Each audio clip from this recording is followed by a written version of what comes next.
Thank you, Mr. Speaker. Mr. Speaker, there is a reason why my colleagues call me Bishop, others call me Pastor. Mr. Speaker, the book of Deuteronomy, chapter 19, from verse 18 to 19.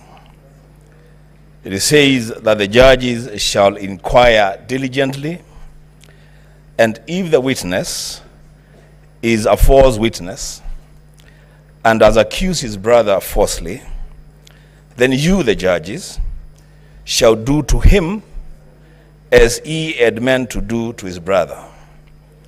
So you shall purge the evil from your midst. Mr. Speaker, I did not know that I would be a senator in Kenya at such a time as this, being called upon to judge between the National Assembly and the Deputy President of the Republic of Kenya through a motion brought here by one Honorable Mutuse. But Mr. Speaker, here we are, and where duty calls, I will answer the call with courage and guided by a deep desire for that which is good for our nation.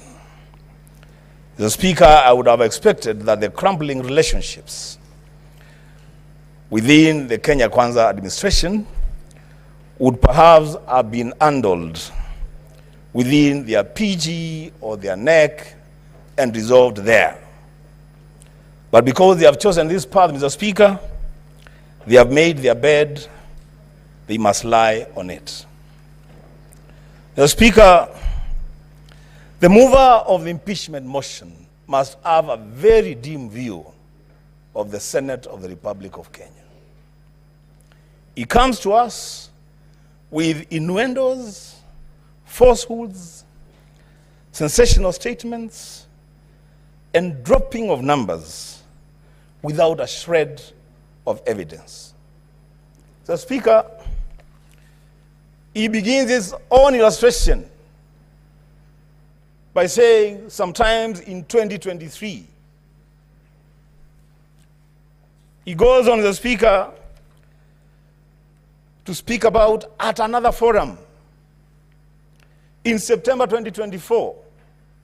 Mr. Speaker, we are debating an impeachment motion of the Deputy President of the Republic of Kenya.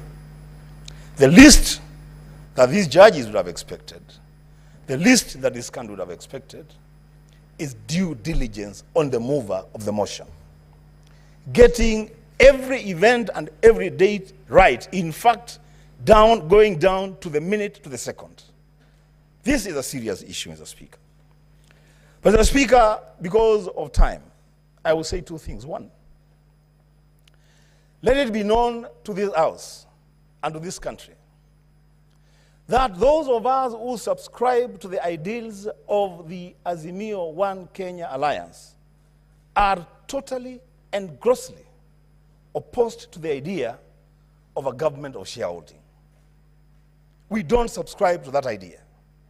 We believe in an all-inclusive government where every person and every region have their space in this country. But Mr. Speaker, when that matter was presented to us as an accusation, as a ground for impeachment of the Deputy President, during cross-examination and going through the evidence table before the Senate, it is clear to this House, it is clear to this country, that the idea of a government of shareholders is a foundational policy of the Kenya Kwanza administration. The signature for that policy is appended by none other than the party leader of that coalition, the President of the Republic of Kenya, the Speaker of the National Assembly, the Chief Cabinet Secretary, and Mr. Speaker, I would dare say, don't drag the Speaker of the Senate to this because he's not part of this. Mr.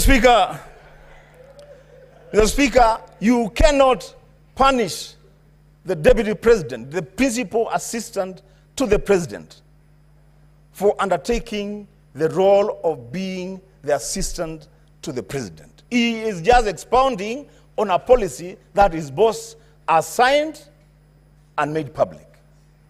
The Speaker, oh my goodness. The Speaker, lastly, if you allow me,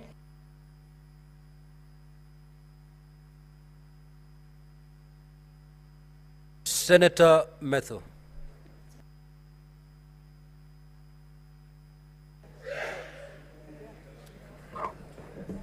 Thank you very much, Honorable Speaker. From the onset, allow me to say that I rise to oppose the motion of the removal by way of impeachment of the Deputy President.